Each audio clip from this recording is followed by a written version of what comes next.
Olá! Estamos aqui com mais um episódio do IFB no ar. E, dessa vez, vamos apresentar o projeto Mídia Educativa, uma iniciativa do IFB e da Faculdade de Comunicação da UNB.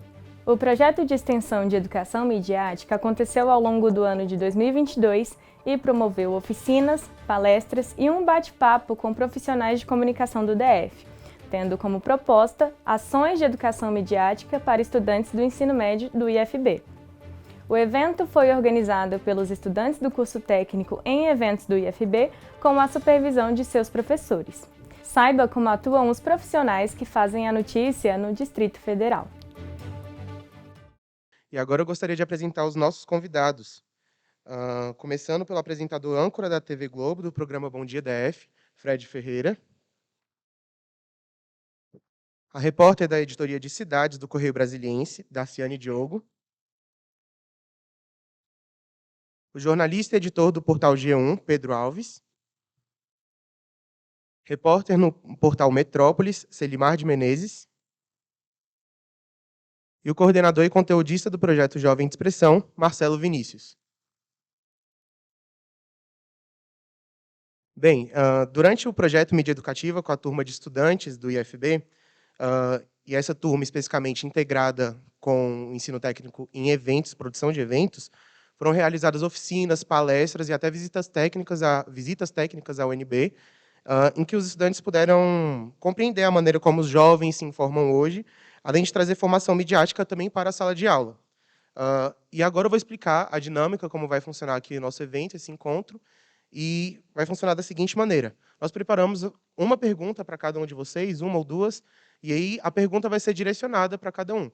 Mas sintam-se livres para, enfim, interferir na fala do outro, para acrescentar alguma experiência, para trazer uma nova perspectiva em cima da fala do colega de vocês, certo? E agora nós vamos começar, e a primeira pergunta vai para o Celimar de Menezes, do portal Metrópolis. Nosso convidado, que trabalha aí diariamente no portal online, e a pergunta é: Celimar, como você acha que o jovem deve buscar informação nesse mundo digital? Bom, primeiramente, cumprimento todo mundo que está presente, os estudantes, o mediador, os colegas jornalistas aqui.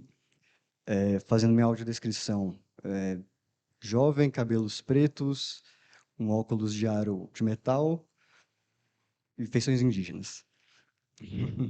Bom, como o jovem deve se informar? Eu imagino que o jovem, imagino não, né? Isso está comprovado que os jovens se informam pelas mídias sociais. Então, eu diria que a primeira coisa é você entender o contexto. As mídias sociais tentam passar a impressão de que ali está uma plataforma neutra, o que não é verdade. Então, existem algoritmos, existem câmeras de eco, né? Câmeras de eco é quando você só recebe informações que corroboram as suas opiniões prévias. E é por isso que você deveria tentar ler jornais, para sair dessa zona de conforto das mídias. E aí eu diria que você tem que criar um sistema que funcione para você, entendeu? Você não precisa comprar um jornal impresso e ler toda manhã como seu avô fazia, mas você pode ouvir um podcast, você pode seguir uma página específica do jornal, você pode assinar uma newsletter que faça uma curadoria de notícias do dia e você só gasta 10 minutos antes de dormir para saber o que aconteceu, uma curadoria no fim da semana. Você tem várias opções, né? Informação que não falta. O importante é sair da zona de conforto, entendeu? Não ficar só recebendo uma coisa que vai corroborar o que você já pensa. Porque isso pode, no fim, te levar, enfim, para uma teoria da conspiração e tudo mais. Sempre que você vê um youtuber falando que vai te ensinar tudo que você aprendeu até agora foi errado, ele provavelmente é um charlatão. Que vai te ensinar que a Terra é plana, que vacina não funciona. Não acredite nesses caras. É isso que eu tenho para falar para vocês. A próxima pergunta é para Darciane Diogo. Darciane, quais os cuidados que o profissional deve ter ao divulgar uma informação? Quais os cuidados que os jovens devem ter ao compartilhar informações em suas próprias redes sociais também? Boa tarde. Bom, me descrever um pouquinho. Eu tenho 1,62 m, cabelo preto, curto, tô de blusa preta e saia vermelha. A primeira pergunta, até anotei aqui algumas coisinhas. Quais cuidados o profissional deve ter em divulgar informações? Bom, acredito que, primeiro de tudo, a gente tem que ter muito cuidado, primeiro, na apuração. né? A apuração jornalística é o primeiro passo, né, para que a matéria dê certo. E hoje, aqui, acho que meus colegas também podem falar disso, a gente tem uma pressa pelo furo jornalístico, né? E, ao mesmo tempo que isso é bom, o furo jornalístico é a notícia em primeiro lugar, é você dar determinado conteúdo na frente dos outros veículos de comunicação. Então, essa pressa pode, né, ocasionar em erros, podem trazer erros. Então, acho que a minha primeira orientação seria na apuração jornalística. Então, sempre apurar com fontes confiáveis, né? E, às vezes, o furo não chega a ser tão importante assim, né? A gente precisa, antes do furo, confirmar todas as informações para depois dar a notícia completa e verdadeira. Próxima pergunta é para o Fred Ferreira. Fred, qual a importância do combate à desinformação para a cidadania? E isso partindo do ponto de vista da formação do cidadão e das demandas da comunidade. Olá, boa tarde, pessoal. É um prazer estar aqui. Obrigado pelo convite. Fazer a audiodescrição aqui, né? Também concordo que é um pouco complexo, né? Falar sobre si mesmo, mas provavelmente estou com cara de sono. Tudo bem, faz parte. Tenho 1,79 m, estou com uma camisa social branca. Bem, falando um pouco sobre essa questão do combate à fake news, eu acho que a Darciane falou bem, né? Que vocês têm que realmente e o Selimar também, sobre essa questão de procurar fontes confiáveis. Isso é o básico, né? Até mesmo eu converso com o Pedro, meu colega aqui do portal G1, pelo menos 2 vezes na semana a gente faz, lá no Bom Dia DF, uma coluna que é o Fato ou Fake, justamente para que todos possam saber o que está rolando de boataria na internet. E sempre colocamos lá, né, o carimbo de fake, fake, fake, porque são notícias absurdas que andam circulando pelas redes sociais e que ganham proporções gigantescas, né? Às vezes, uma fake news acaba tendo uma proporção gigante e algo que, às vezes, precisa de uma ajuda, da solidariedade de alguém, não tem tanto assim essa proporção, justamente por causa do compartilhamento. Esse botãozinho compartilhar, ele é muito perigoso, né? Porque ele pode ser, digamos, muito danoso, na verdade, a quem está sendo vítima ali de uma fake news, né? Quando você compartilha um vídeo que não deveria, quando você compartilha uma informação falsa, quando você acaba ofendendo uma pessoa com uma fake news. Então a gente sempre e outra, né? A nossa cidadania também ela é prejudicada quando algumas informações são veiculadas e essas informações são falsas. E isso acaba ganhando uma velocidade absurda, vai numa as pessoas acabam acreditando naquilo. Toda semana eu tenho que falar com a minha mãe sobre algum fato que está sendo veiculado, né, nas redes sociais, por exemplo. Minha mãe é uma não é telespectadora, né? É usuária do YouTube, por exemplo, né? Ou Tutube, como ela fala. Inclusive, na nossa comunidade, tem isso também, né? Como a gente faz muito jornalismo comunitário, tem algumas coisas que precisam ser ditas e checadas, apuradas várias vezes para que a comunidade saiba o que está acontecendo quase que instantaneamente. O nosso desafio é justamente acompanhar essa velocidade da fake news, né? E estar ali combatendo, combatendo, combatendo.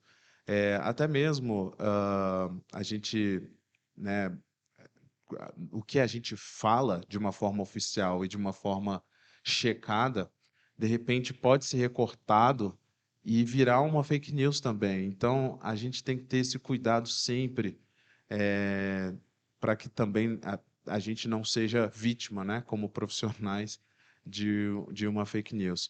Mas é isso, meus colegas falaram muito bem, checar, rechecar, e assim, eu não consigo entender como é que uma pessoa compartilha uma fake news rapidamente ali, né?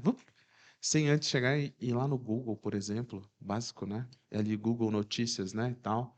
Então, eu acho assim, desconfiar sempre, cada vez mais, porque a gente é, a gente precisa passar uma informação sempre muito correta. E a gente rala tanto, né? A gente estudou tanto, é, a gente se dedica tanto a uma apuração que vocês não fazem ideia e de repente vê alguém tosco na internet falar uma coisa totalmente bizarra, né? E que você fala assim, meu Deus, e ainda tem público para isso, e as pessoas compartilham e tudo mais. Então, a gente tem um esforço diário muito grande, e eu conto muito com vocês, jovens, para que vocês possam realmente buscar nos seus portais de notícias prediletos, sempre ali, a informação correta e bem apurada.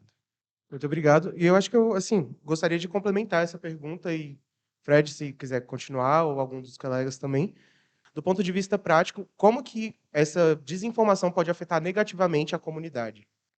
Posso dar um exemplo hipotético, serve? Claro. Às vezes você chega e fala, está distribuindo, sei lá, cesta básica em tal lugar, né? E de repente aquilo dali você chega e fala num processo que a gente vive hoje em dia, que as pessoas estão com fome, né? As pessoas estão numa situação super delicada e você de repente, está distribuindo cesta básica no endereço tal. Isso prejudica a população. Isso de certa forma acaba revitimizando de novo aquela pessoa que está ali na expectativa de receber uma cesta básica e não recebe. E assim como a gente fala sobre coisas básicas, vai ter uma interdição em tal lugar. Não, de repente não tem e tal. Então, tudo a gente tem que ter o cuidado, né, da prestação de serviço, que a gente tem que apurar com as fontes oficiais, governo e por aí vai, até as coisas mais complexas, né, sociais, que mexem com o cotidiano das pessoas. E por isso que é muito importante a nossa missão, que é justamente a pessoa liga a televisão ou compra um jornal ou acessa um site, justamente para ter aquela informação oficial. Então, é muito importante que vocês busquem os nossos canais, né, os nossos veículos, para checar aquela informação. Aproveitando aqui o que o Fred falou, eu acho que, inclusive, esse é o nosso papel enquanto jornalista, né, de mediar exatamente o que a gente pode garantir para o público que, isso aqui a gente tem essa confirmação, a gente pode dizer que efetivamente está acontecendo e fazer um pouco dessa mediação entre o que a gente recebe e o que é seguro passar para vocês. Esse é o nosso papel e é por isso que a gente defende tanto o jornalismo profissional. E agora, sim, partindo de uma perspectiva de um jovem que não apenas recebe informação, mas também produz, ele é ativo, né, nesse processo. Eu gostaria de perguntar para o Marcelo Vinícius, que, né, está ligado ao projeto Jovem de Expressão, a partir da sua experiência, qual a importância do jovem se apropriar das ferramentas de comunicação e produzir conteúdos confiáveis? Então, partindo da minha experiência, né? Já que a pergunta é nesse sentido, e também por eu não ser jornalista, eu faço história, eu não sou jornalista, eu curso história. Eu fui entendendo um pouco o que é a comunicação, principalmente a comunicação negra, e principalmente essa mídia radical, né? Que eu vou chamar de radical aqui. Mas o jovem também me proporciona contato com outras experiências de mídia, né? Ainda mais quando a gente tem hoje a fake news, ela se apresenta como uma contranarrativa, né? Ela tenta falar assim, a imprensa é mentirosa e a gente está trazendo a luz, a gente está trazendo a verdade. O que a gente sabe que é uma grande mentira. De fato, eu acho que não exista mídia neutra, né? Nem esses portais que eu falei, nem um veículo de mídia tradicional, mídia corporativa, elas são imprensas neutras. Mas a apuração, a busca da verdade, ela é fundamental, para independente de qual portal que a gente está falando, né?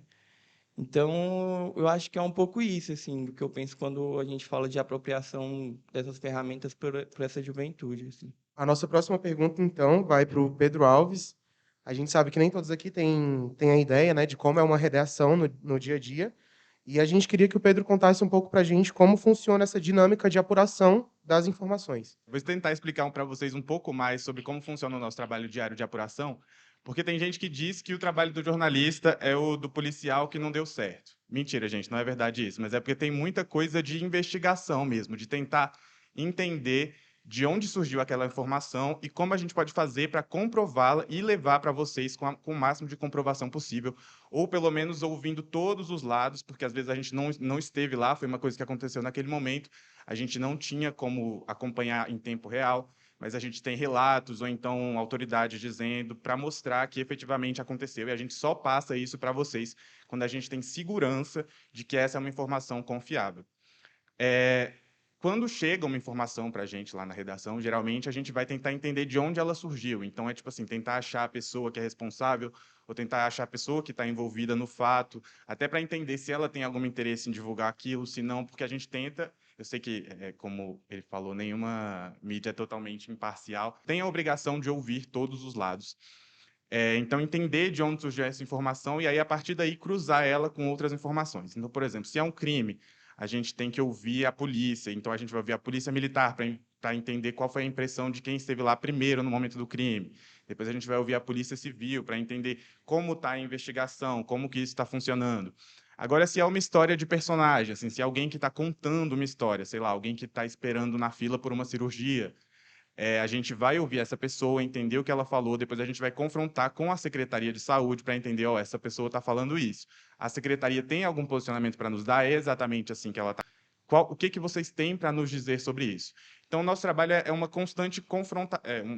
Não sei se confrontação é a palavra certa, não sei se existe. Mas é um confronto constante de informações. Assim, a gente tem que ouvir todos os lados e entender quem está falando a verdade. Talvez não seja nem o nosso papel de dizer para vocês quem está falando a verdade, mas de mostrar todos os lados para que o leitor possa ter todas as informações para tirar a sua própria conclusão. Muito obrigado. Pedro, você também comentou agora sobre como essa nova geração exige informação rápida, assim, e a gente sabe que uma das plataformas assim que tem feito esse fenômeno acontecer são as mídias sociais, né? E aí, uma outra pergunta para você é: como uma informação nas redes sociais pode virar notícia? Diariamente, assim, eu falo para vocês de experiência própria, no G1, as redes sociais pautam a gente com uma frequência constante, assim. Hoje em dia, inclusive, é uma coisa que vocês podem notar na mídia de forma geral, assim, a gente vê muito mais notícias baseadas em memes, ou então baseadas em vídeos que viralizaram, ou então um vídeo impressionante que aparece na internet, e a partir daí você vai ver uma notícia disso. Até hoje em dia todo mundo tem um celular, tem câmera em tudo quanto é lugar. Então, assim, crimes absurdos que a gente vê que conseguiram, que as pessoas conseguiram filmar e que aí, depois disso, vão aparecer na mídia. Então, as mídias sociais têm um potencial muito bom, tem um potencial perigoso também, que os meninos já falaram todos aqui, mas tem um potencial muito bom nesse sentido também de nos ajudar a ter mais acesso à informação e tudo mais. Então, assim, no próprio G1, vocês podem ver que diariamente tem matéria sobre um vídeo que viralizou, ou então uma foto que está dando o que falar, ou então dúvidas que estão surgindo muito na internet, e a gente vai tentar esclarecer e tudo mais. As mídias sociais, para a gente, hoje em dia, assim, são uma fonte de apuração constante e indispensável, assim, sem dúvida nenhuma. Isso eu vivo diariamente, porque eu estou sempre conectado, né, no computador ali durante o jornal, nas 2h30, e chega a informação para a gente, repetindo, de um acidente a gente vai lá e checa, de uma fila que tem em determinado momento a gente vai lá e checa, de um crime que aconteceu a gente vai lá e checa. Então, a gente tem um trabalho de retaguarda muito forte também. Então, às vezes eu recebo aquela informação por WhatsApp ou então pelo próprio Twitter, e aí a minha equipe já vai ali e checa. O que eu queria falar também é que, como eu faço um programa ao vivo e muito vivo, então a gente privilegia essa informação que está chegando ali a todo instante, a todo momento. Então, a nossa equipe é muito rápida, que vai ali adicionando as fontes para realmente checar aquilo que está acontecendo. E é importante destacar que acaba que a comunidade é a nossa parceira nessa missão de contar um fato, contar uma história. Então, tem pessoas que estão ali mandando mensagens diariamente que eu já conheço, ou pelo número ou pelo nome, entendeu? Ou falam comigo pelo Instagram, porque as pessoas acabam sendo parceiras. Olha, Fred, viu tal coisa, aconteceu isso, aconteceu aquilo, e a gente vai ali apurar. Outra coisa importante é que eu estava comentando agora há pouco com o Pedro, inclusive, que às vezes, ou quase sempre, o que a gente fala durante o jornal, ou o que é exibido, um assunto polêmico, uma imagem interessante, curiosa, a rede social acaba sendo um termômetro quase que instantâneo para a gente. Às vezes a gente comenta da camisa do Pedro, bum, 30 mensagens a respeito disso. Então a gente começa a falar de Detran e vem um monte de mensagem ali, um monte, incontável, sobre aquele assunto. É aquele momento que a gente fala assim, acertamos, este é um problema que está acontecendo na comunidade, o povo está revoltado, eu não posso dedicar 5 minutos a este assunto. Eu tenho que ampliar, eu tenho que voltar com o repórter, eu tenho que botar ele em outro local. Então, aquilo dali, eu vou conversando com o editor-chefe, durante o link do repórter, durante a participação do repórter, olha, está chegando muita mensagem, a gente vai ter que ir para outro lugar, vamos ter que mostrar, porque é isso que as pessoas querem ver ou querem saber mais. Então, é muito importante quando a gente tem esse retorno também do WhatsApp, do Twitter, de conversar com vocês quase que instantaneamente com o Jornal ao Vivo, justamente para mostrar isso, que é um assunto quente, é um assunto que vocês estão interessados, e que a gente precisa realmente focar e mostrar. Quando a gente toca... Hoje a gente falou sobre um outro assunto que também dividiu opiniões, que era sobre a qualidade da comida no restaurante comunitário. As pessoas estão com dificuldade de comprar comida, então acabam indo para o restaurante comunitário, a comida é mais barata, R$ 1. E aí, as pessoas falando nas redes, é boa a comida? Não, não é boa. Tratam a gente mal, porque a gente pede um pouquinho mais de arroz, a pessoa fala, se dê por satisfeita, você está pagando R$ 1. Então, tem muito esse comentário também. Então, a gente fala assim, é uma pauta, né, um assunto que a gente escolheu para falar se a pessoa poderia ou não poderia repetir, porque essa foi a dúvida que a gente teve, mas vai despertando também em quem está em casa a qualidade da comida, se é boa ou não é, o tratamento, sabe? Se as pessoas que estão ali servindo tratam bem ou não aquela pessoa que está numa situação de vulnerabilidade social também. Então, isso eu acabei vendo ali hoje nas mensagens, e muitas mensagens doídas mesmo, de sentimento ali, de tipo, olha, eu não me sinto bem quando eu vou pegar a comida porque eu não sou bem tratado. E então isso, né, impacta também, e é importante esse retorno. Então a gente sempre trata a rede social, por um lado, como parceira também do nosso trabalho. Que vocês trouxeram uma abordagem da apuração jornalística, mas e as pessoas que não têm formação em jornalismo, que só recebem essa notícia, como que elas podem, ali no dia a dia delas, analisar se uma informação é falsa ou não? Primeiro que o conceito fake news, ele abarca um monte de coisa, né? Então, uma informação descontextualizada é considerada fake news, uma mera mentira é considerada fake news, um boato é considerado fake news. Para você checar isso, não sendo um jornalista, é importante você ter um mindset de tentar encontrar a fonte daquilo, né? Da onde surgiu aquilo. Então, uma perspectiva de espaço-tempo mesmo, aonde isso aconteceu e quando isso aconteceu. Então, sei lá, uma coisa clássica está acontecendo uma manifestação e aí aparece um vídeo das pessoas quebrando o ministério, na esplanada, alguma coisa. E esse vídeo é de 5 anos atrás. Então, seria isso, né? Teve uma vez que chegou um vídeo para mim de um cara esfaqueado na rodoviária. O cara chegou, olha só, o cara foi esfaqueado na rodoviária agora, isso aconteceu agora. Aí a primeira coisa que a gente fez foi acionar a polícia militar. Só que, às vezes, você analisando o próprio material que chega para você, você percebe que aquilo é mentira. Então, nesse vídeo específico, tinha um monte de gente ao redor e todo mundo lá tinha sotaque carioca. Aí eu pensei, cara, todos os cariocas de Brasília estavam lá para ver esse assassinato, né, por acaso. E aí, se você prestasse atenção só no áudio do vídeo, você via que atrás tinham esses sons de plataforma rodoviária, em que as pessoas, enfim, dão informações, né, vai sair ônibus tal, e uma delas, em algum momento, eles falavam inglês. E todo mundo sabe que na rodoviária do plano piloto não tem informe em inglês, não passa por lá. Então, assim, bastou um olhar mais atento para o vídeo para eu ver que aquilo era falso, estava descontextualizado. Aí depois alguém descobriu que foi numa rodoviária do Rio de Janeiro e tudo mais. Então, esteja atento, né? Pense assim, onde aconteceu, quando aconteceu, procure no material pistas, né, que podem dar mais informações sobre o contexto. Eu diria que é isso. Muito obrigado. E agora a próxima pergunta é para a Darciane. A gente ficou sabendo que você participou da cobertura do Lázaro, né?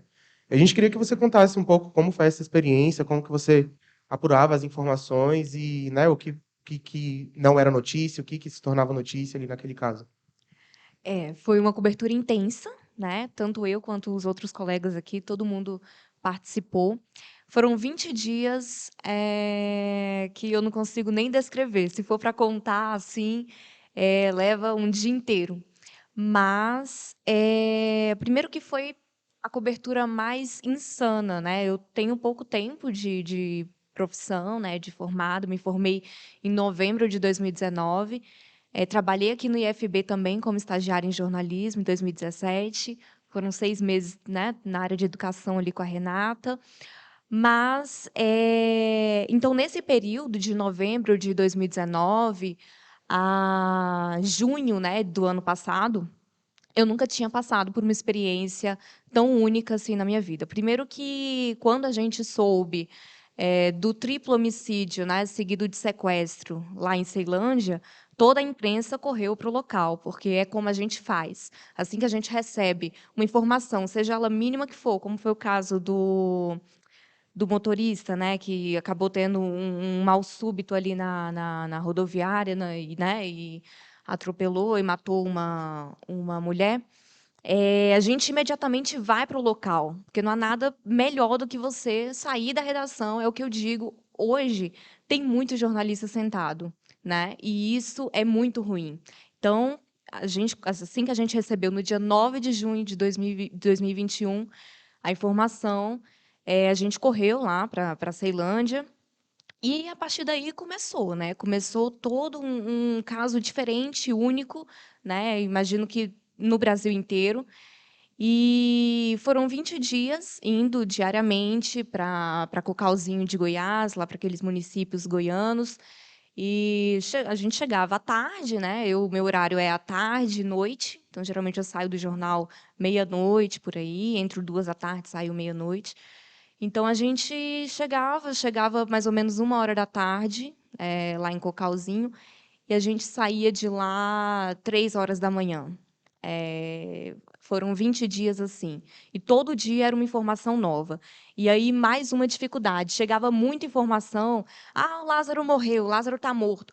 E a gente lá, acompanhando, e as pessoas falavam, "Ah, vocês não sabem de nada." Aquilo ali era muito ruim, né? Para mim, que estava lá apurando, sem comer direito, enfim.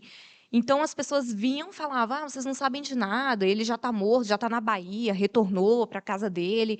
E a gente estava lá acompanhando todo o trabalho da polícia. Então, assim, foi uma cobertura única, que marcou com certeza a minha vida, sem falar na questão da informação rápida, né?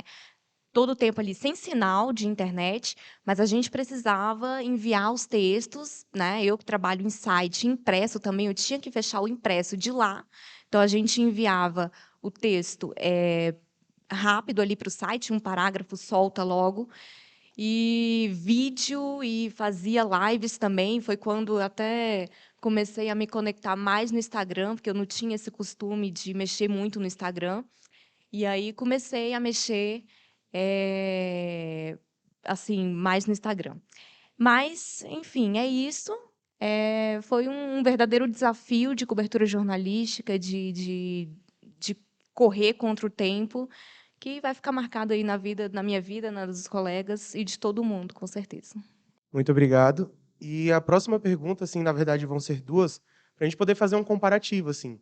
Fred, você falou um pouco sobre a responsabilidade social, né, do jornalismo mesmo, do ponto de vista cidadão, e eu queria que você falasse um pouco sobre o que não pode faltar na pauta para que o jornalismo cumpra essa função de responsabilidade social. Ao mesmo tempo, também eu pergunto para o Marcela, e você pode se preparando, porque eu gostaria de fazer um comparativo entre essas duas respostas. O Marcelo ele trouxe um pouco sobre a questão da neutralidade da mídia, e a gente está aqui no evento de educação midiática, né? Como que nós, aqui, né, os espectadores, podem ter uma visão crítica a respeito da mídia também? Todos os dias depois do jornal, quase que imediatamente, a gente tem uma reunião de pauta, que a gente vai tratar dos assuntos do dia seguinte. E quando a gente faz a reunião de pauta, a gente já fala para os nossos produtores mais ou menos o que a gente deseja naquilo dali. Obviamente, como o Pedro falou, já ouvir os dois lados e também os envolvidos naquele contexto, né? Tipo, vamos supor que a gente fale sobre falta de leitos de UTI na rede pública de saúde. Eu preciso ouvir a Secretaria de Saúde, eu preciso ouvir pessoas que estão precisando do leito de UTI e, ao mesmo tempo, alguém que possa analisar aquilo dali para a gente, por que chegamos nessa situação de ter falta de leitos de UTI. E, às vezes, ou quase sempre, eu também gosto de pensar fora da casinha. E falo sempre para a minha equipe, né, que é importante quando a gente toca num assunto da comunidade, que eu não gosto, por exemplo, de usar sempre a palavra os moradores reclamam. Eu não acho que os moradores têm que reclamar sempre. Eu acho que está errado. Eu acho que o morador tem que exigir, tem que cobrar, sabe? Então, não é só reclamar, porque acaba que ele vira o reclamão da história. E eu sempre falo isso para o pessoal, gente, vamos ver qual é a necessidade daquela pessoa. Vamos ver o que essa pessoa precisa. E vamos contar a história dela, né? O Marcelo falou, eu pensei, eu conto história. Eu fiquei pensando, demorei a raciocinar, que você faz história, né? Mas, enfim, aí a gente conta a história. Então, a gente tem que contar a história daquela pessoa, a gente tem, para tornar interessante para o público, a gente tem que apurar. Então, eu gosto sempre de acrescentar elementos visuais na história, então, algum gráfico, algum mapa, para que aquele entendimento seja mais fácil para quem está em casa. E eu gosto muito de ouvir. Eu não gosto sempre de eu prefiro que tenha mais gente falando sobre aquela situação, para que quem está em casa realmente perceba. É um problema crônico. Precisa de uma atenção maior do poder público para resolver aquela situação ali. Então, durante a reunião, a gente debate muito isso. Precisa disso, vamos ouvir especialistas. Vamos falar sobre combate a invasões, como a gente ouviu hoje. A gente tenta, tá? Ouvir o poder público, ouvir o governo. Nem sempre o governo tá disposto a falar, manda uma nota. E não é isso que a gente quer. A gente quer realmente que o governo ponha a cara, fale a respeito do problema que está acontecendo na nossa sociedade. E que um especialista analise, ou vários falem a respeito daquilo dali, uma invasão, o que pode comprometer na sua vida, né? De repente eu moro numa região que hoje está ok, mas se em determinado ponto tiver invasão, vai ter mais gente morando ali, vai ser difícil o trânsito, daqui a pouco vai ter problema estrutural, saúde, educação, e aí vai, né, uma bola de neve. Então, está ali o especialista para falar, olha, atenção, isso pode acontecer. Então, a gente sempre, na reunião, está ali ligado nos assuntos e a nossa reunião é plural. Então, eu estou ali expondo um assunto, mas depois tem um outro colega falando, mas que tal a gente ir por esse lado? Aí o outro fala, mas é importante a gente falar sobre isso também. E faz ali uma amarração sobre aquela pauta. São muitos assuntos. Geralmente a gente lida num jornal de 2 horas e meia enfim, vocês não têm noção de tanto assunto que a gente lida por dia, mas é isso. Eu acho que a gente tem que sempre buscar a diversidade, a pluralidade, né, que é importante. Eu falei sobre essa questão da neutralidade justamente porque, assim, partindo de alguns pensamentos, assim, de alguns teóricos que eu admiro muito, ainda mais no campo da comunicação, como o próprio professor Juarez Xavier, lá da Unesp, professora Rosane Borges, que agora está na USP, e um grande teórico para mim, assim, que é o Muniz Sodré. Esses três, eles fazem essa discussão da neutralidade na mídia, né? Eu acho que é isso, a gente precisa compreender que a gente tá num contexto de disputa de narrativas, né?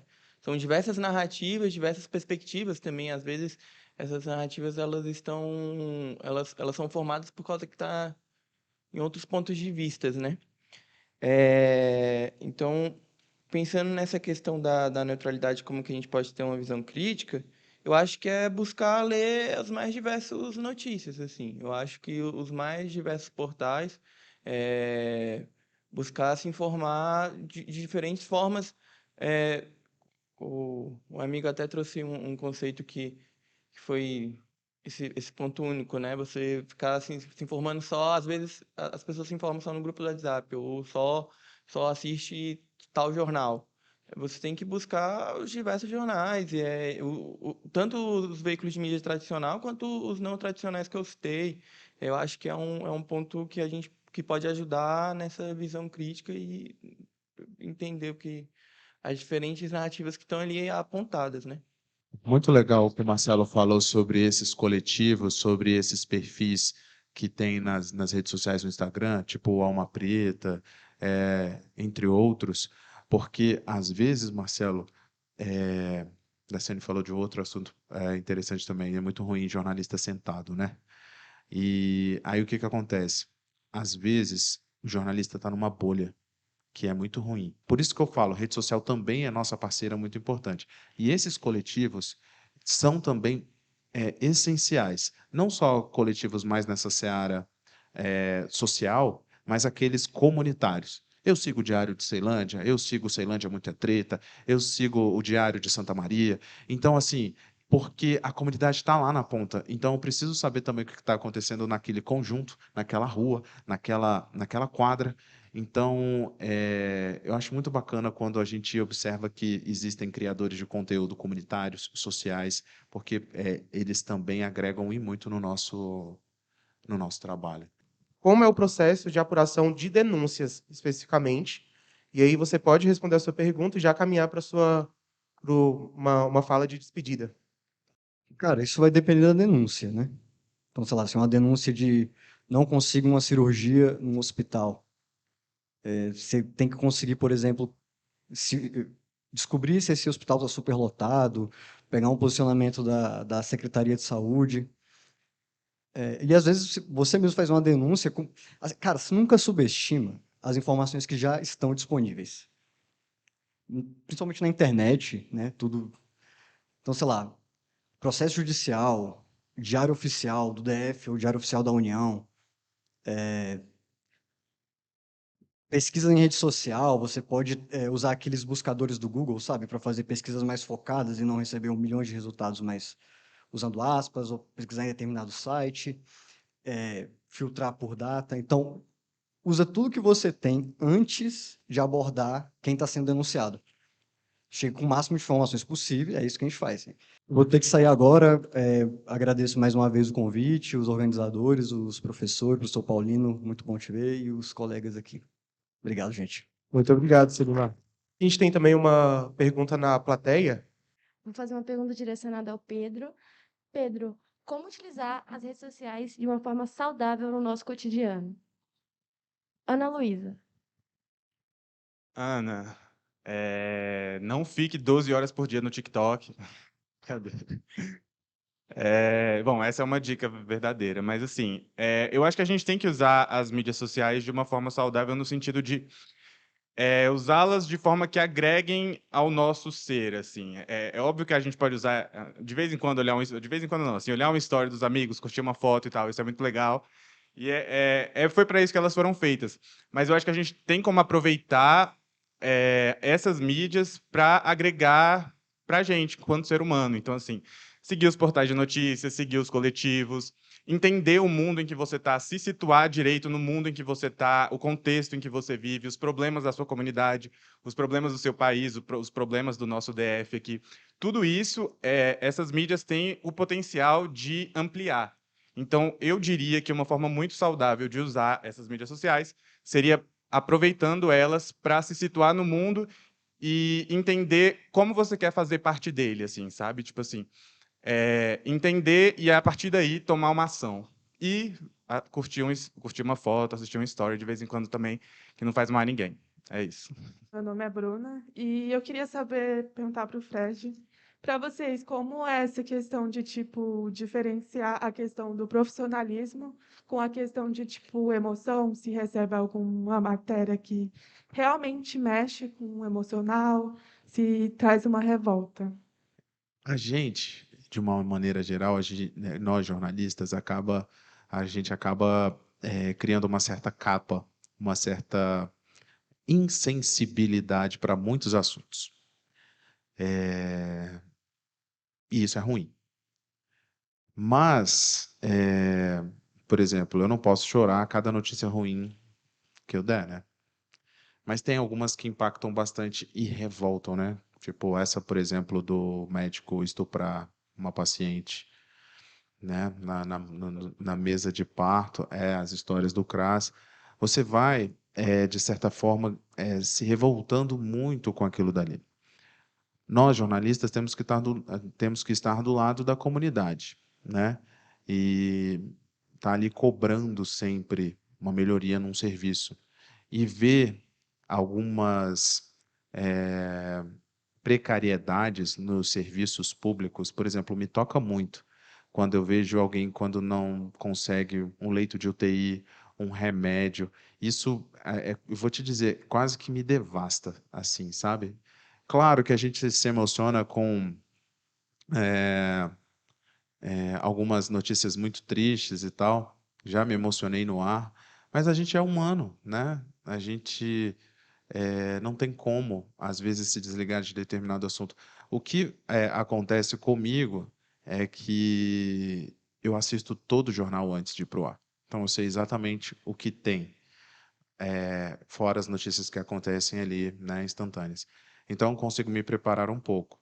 Eu acho isso, assim, é possível se emocionar, sim, muitos se emocionam, tem que se emocionar, nós somos humanos, e por aí vai. No caso do Lázaro, por exemplo, imagina, né, o cansaço que os profissionais tiveram ali diariamente, né, a exaustão de ter que passar informação, lidar com a pressão, com a concorrência, até mesmo com medo, porque você não sabia se o cara ia chegar ali ou não armado, né? Então, assim, são vários os sentimentos que passam por nós todos os dias, do estresse à tristeza e por aí vai. Mas eu acho que o sentimento está sempre ali coladinho com a gente, tem que estar, para dar uma emoção para vocês também. Certo, gente, muito obrigado. E agora eu queria passar a fala para cada um de vocês, para que vocês possam fazer o encerramento da participação. Bom, pessoal, só queria agradecer mais uma vez a oportunidade. É muito bom escutar os colegas. É, E é isso, o pessoal está no ensino médio, né? Continuar buscando construir esse pensamento crítico mesmo em torno da comunicação, em torno da mídia. Eu também queria só agradecer e fazer um apelo para vocês, essa nova geração aí que está vindo, da qual eu infelizmente não faço mais parte, mas então vocês estão com a missão de trazer essa mudança, pessoal. As gerações que já passaram já ficaram para trás. É a vez de vocês terem essa consciência da importância de vocês no mundo, da importância de estarem bem informados e contextualizados e fazerem essa mudança, viu? Estou deixando nas mãos de vocês isso aí. É isso. Pedro falou bem, o Marcelo também, todos aqui falaram muito bem a respeito dessa questão de vocês terem um papel fundamental, da gente ter essa missão de sempre checar um fato antes de repassar, antes de compartilhar. Quando você aperta aquele botãozinho lá do compartilhar, pense sempre nisso. É verdade? Eu vou estar prejudicando alguém? O que eu vou acrescentar na vida dos meus amigos, da minha família, se eu compartilhar essa informação, né? Ou por que você não compartilha, então, fontes oficiais? Todos os portais de notícia têm suas redes sociais, no site tem lá o botãozinho de compartilhar, então opte sempre por compartilhar essas informações, esses sites. Esse trabalho, né? Ali as pessoas estão ganhando para escrever uma boa informação, uma boa reportagem para que vocês possam ler e se informar adequadamente. E eu acho que é isso. É muito bacana. Eu queria só fazer um parênteses aqui. É muito importante abraçar cada oportunidade. Assim, é uma oportunidade única de vocês aprenderem um pouco sobre educação midiática. É uma oportunidade única ter acesso a esses profissionais. E eu acho isso, que eu, quando jovem ainda sou, eu, quando estudante, eu abracei muito as oportunidades. Eu me dediquei muito a cada oportunidade.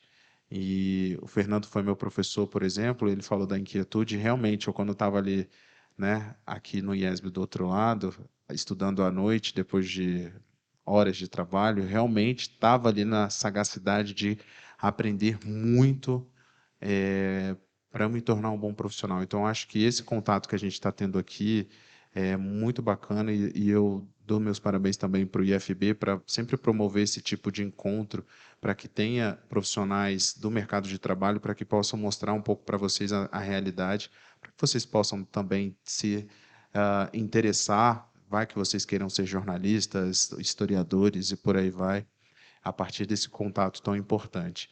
Então é isso, quero agradecer, desejar sempre sucesso a vocês, aos professores que aqui estão, e é isso aí, um grande abraço e continue nos assistindo lá. Recebemos aqui uma pergunta de última hora para você que pede dicas para quem quer seguir na profissão, o que deve fazer. Eu vou até abrir aqui algumas aspas de como ser uma estagiária nota 10, como você foi aqui no IFB. Eu já ia falar isso aqui na despedida, mas primeiro eu quero agradecer, né, o convite. Foi minha primeira experiência numa roda de conversa. Assim, no meu caso, pouca experiência, porque como eu falei para vocês, eu tenho pouco tempo de formação, mas já é aquela luta, né? Todo dia buscando crescer. E, bom, em relação a dicas, não sei se eu sou a melhor pessoa para isso, mas, gente, eu, quando comecei o estágio aqui, eu já trabalhei, fui vendedora de shopping, né? E eu falei, eu preciso sair do shopping e para seguir na minha área. Então, para quem quer seguir essa área, seja de jornalismo ou qualquer outra área de comunicação social, seja doidinho, assim, seja, entendeu? Eu acho que é mais ou menos isso, porque a gente é doido. Eu chego na redação, eu já quero sair. Ah, mas não está acontecendo nada. Eu falei, não, vou sair hoje nas delegacias da área central aqui do plano piloto. Ou vou passar um dia em Planaltina. Converse com as pessoas, né? As pessoas, a gente fala muito de fonte oficial, de delegado, de autoridade, mas a gente esquece que, muitas vezes, aquela informação daquele crime escandaloso pode ser o porteiro do condomínio tal, que viu tal pessoa entrando e saindo, e aquilo ali você já dá um furo de reportagem. Então, assim, minha dica é essa.